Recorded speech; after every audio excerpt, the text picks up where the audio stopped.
i parë që neve bëjmë pa Raeli, që kur është ngjizur.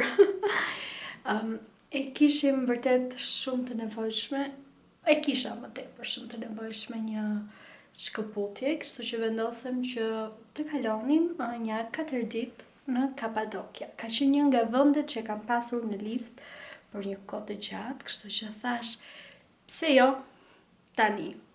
Dhe këtë udhëtim kam bërë disa gjëra ndryshe nga udhëtimet e tjera, që mendoj se ndoshta mund të jenë të vlefshme edhe për ju, kështu që dua t'ju tregoj dhe normalisht do ndaj me ju gjithë eksperiencën time këtu. Koha ka qenë shumë e mirë shqyr, diell ka pas gjatë gjithë këtyre ditëve dhe e kam mu përballë këtu dhomës tonë dhe ka qenë ngrohtë gjatë paradites, jo vap. Nuk është vap për momentin, jemi në maj, por mbas ditëve freskon goxha dhe është e nevojshme xhaketa. Nuk e kisha parashikuar ka shumë dhe kisha marrë ca gjëra të holla, kështu që kam pasur pak ftohtë.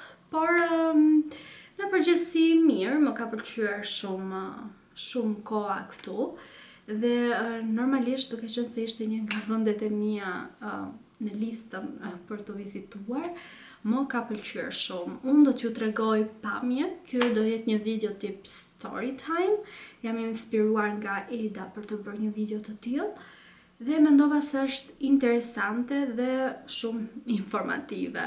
Këtë udhëtim e kam prenotuar pothuajse në çdo detaj që më përpara, që nga shtëpia. Kështu që përveç prenotimit të zakonshëm të biletave, hotelit, kam prenotuar dhe aktivitetet që më përpara. Atëherë, prenotimin e biletës e bëm me agjenci. Duke qenë se nuk është një fluturim direkt, është një fluturim me tranzit, edhe unë nuk jam shumë e aftë me këtë gjëra, që thash më mirë le të merret agjencia me këtë. Kështu që biletën dhe transfertën nga aeroporti në hotel e kemi prenotuar me agjenci. Janë disa zona ku mund të qëndrosh në Kapadokja, disa nga më të njohurat ishin Avanos, Goremi, Ushisar. Neve zgjodhëm Goremen, pasi është edhe kjo zona ku janë këto gurat, këto shpellat, edhe pothuajse nga çdo hotel ti ke pamje të tillë, domethënë. Bëm një vizitë dhe në Avanos, edhe nuk është se më pëlqeu, nuk është se kishte ndonjë gjë, kishte thjesht një muze aty, ishte një lumë dhe janë këto poçarit, këto punishtet e poçarive për të cilët Kapadokja është e famshme, por nga hotelet nuk është se kishe pamje të këto gurat, të këto shpellat, kështu që mendoj se Gorem është zona më e mirë. Ka shumë hotele, ka jashtëzakonisht shumë hotele, mund të jenë rreth 600 hotele na tha i guidës, vetëm në Goreme. Nuk është shumë e madhe, është pak a shumë si qytet e vogël, le të themi. Për sa i përket hotelit, neve e prenotuam në Booking, sepse kishte opsione më të lira se ç'mund të ofronte agjencia dhe siç thash kishte hotele pafund, kështu që sipas buxhetit ju mund të zgjidhni diçka. Pothuajse çdo hotel ka pamje, pothuajse çdo hotel ka terrac. Kështu që është e mundur domethënë që të gjeni diçka të lezetshme. Gjithashtu, siç thash, neve prenotuam në advance edhe aktivitetet që do bënim dhe për këtë përdora një site Get Your Guide. Edhe aty ti mund të prenotosh çdo gjë. Këtë herë nuk doja të sërrollatesha kohë më kohë, se normalisht kur shkon në një vend të huaj që nuk e njeh, nuk di ku të shkosh, nuk e di vendet, nuk di ç'a të bësh. Kështu që vendosëm të prenotonim. Ditën e parë prenotuam një tur me guid. Na çuan fillimisht në një pikë panoramike ku na shpjegoi historinë e këtij vendit, si ishin formuar këto shkëmbinjt. Gjithashtu mundëm të bënim edhe disa foto. Pamja, siç duket, ishte mbreslënëse. Dhe pas kësaj unë nisëm për tek lugina e dashurisë quaj. Gjithashtu guida na shpjegonte çdo gjë, prandaj më pëlqeu shumë sepse ndryshe nga të shkosh dhe thjesht të shikosh, kur ke guidë është ndryshe. Pastaj u drejtuam tek qyteti 9D, ku ishin disa kate poshtë, ishin të vogla, tunele të vogla për të kaluar nga dhoma në dhomë. Kjo përdorej nga pleqt, gratë dhe fëmijët kur burrat shkonin në luftë, ishte si tip fortese dhe vërtet mahnitse se si e kishin punuar, si qëndronin këtu. Bëhet fjalë për shumë vite më përpara, kishin bërë kuzhinë, dhomë gjumi, një dhomë për të bërë verën, ca nga këto tunelet për të ajrosur vendi, sepse merreni me mend domethënë aty poshtë. Unë nuk dua t'ju tregoj çdo gjë, në mënyrë që kur të shkoni vetë të keni dhe disa të reja. Pas kësaj u nisëm për tek lugina e murgjve. Kjo ka qenë një vend i krishter më përpara dhe ishte i fshehur në mënyrë që të mos e gjenin ata që donin ta prishnin. Kishte disa kisha të vogla të gdhendura brenda, domethënë në shkëmbinj. Dhomat ishin ndarë, ishte një vend ku ishin burrat dhe një vend ku rinin gratë, morgeshat. Ishte shumë interesante. Hyrja ishte me pagesë 20 euro, për shkak se shumë nga këto vepra ishin prishur dhe vandalizuar, kështu që tani më i mbronin pak më shumë dhe pagesa është gjithashtu një mënyrë për ta ruajtur që të mos shkoj kushdo, domethënë. Si gjithmonë ishte mbreslënse, çdo gjë ishte mbreslënse dhe shumë më magjike se sa mund të duket në video, kështu që disa gjëra do t'ju alej që t'i zbuloni vetë nëse vendosni ta vizitoni.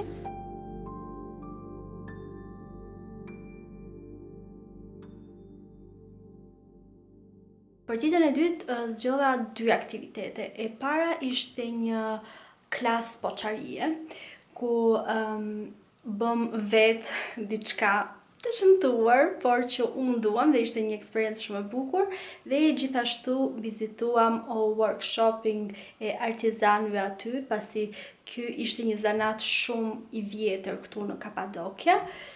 Aty brenda workshopit nuk lejoj të filmoj, kështu që nuk filmova gjë, por blem 2 gjëra të vogla që janë të punuara prej tyre, do t'ju tregoj. Edhe bëm një pushim në drek, hëngrëm diçka dhe më pas mbas dite kishim një nga sfidat e mia më të mëdha, që ishte kalërimi. Po, në këtë udhëtim vendosa që jo vetëm do bëj pak, si të thua, shkëputje për t'u lidhur pak më tepër me veten time përpara se të isha mama, por vendosa të sfidoj veten në këto 2 gjëra që unë i kam pas gjithmonë me shumë frikë dhe që më kapte ankthi dhe atake paniku. Kështu që duke qenë se kisha planifikuar edhe më përpara, kisha punuar me veten, me mendjen time që do e bëj këtë gjë, do shkoj shumë mirë. Edhe isha goxha i qetë kur erdha aty. Pata pak frikë ato momentet e para, sepse duke qenë se ishte hera e parë, nuk po dija si të qëndroja. Në fakt ishte hera e parë që shkoj mirë, sepse hera e parë fare ka qenë diku disa vite më përpara në Durrës, dhe sa po hypa në kal më kapi një atak paniku dhe kam kërkuar si histerike që të zbres. Edhe Reni më tha, a je sigur që do ta bësh këtë, e mban mend se çfarë ndodhi? E mbaj mend, jam e sigurt, po dua ta kaloj këtë frikë. Nuk dua më që të varem nga ankthi për të bërë gjëra që më pëlqejnë. Unë gjithmonë kam pasur qef të bëja xhiro me kal, kështu që pse duhet të ketë diçka që të më pengoj. Zgjati diku tek 40 minuta, xhiro ishte pak e gjatë. Por që shkoj mirë, ja dola, u qetësova, ata çunat ishin goxha të mirë, të asistonin, por edhe të jepnin zemër. Kuajt e shkret ishin shumë të butë, por më trishtoj pak, ishin të lodhur, kalimi ishte i lodhur, në një moment thjesht ndaloj, Dhe ata i thanë hajde, ishte edhe drek, ndoshta duhet kisha zgjedh një orar mëngjesi që të mos ishin aq të lodhur, edhe duke qenë se unë i dua shumë kafshët, unë ndjeva shumë keq, domethënë kjo gjë më bëri të ndjesha më keq, dhe po i thoja atë shiko se Kali është i lodhur, atë zbres, jo, vazhdo, si duket ato janë mësuar me këtë punë, ndoshta nuk e shohin më këtë sy, po mua më erdhi shumë keq edhe nuk e di nëse do e bëja më një udhëtim të tillë për këtë arsye, ose ndoshta do preferoja ndonjë orë mëngjesi që kuajt janë më të freskët, jo drek. Dhe në momentin që ndaluam, e vura re që Kali po ngrinte njërën këmbë, po e shikoja domethënë atë Kalin tim, edhe e vërtetoja atë që thash që ishte shumë e lodhur. Nuk e di, urojt më falje, nuk di çfarë të them në këtë pikë, por ishte një eksperiencë e bukur dhe gjithashtu ata na kishin bërë edhe foto dhe i kishin larë, kishin printuar, kishin vënë në kornizë dhe sigurisht ishte me pagesë ekstra, por çfarë ideje e mirë për të fituar para ekstra.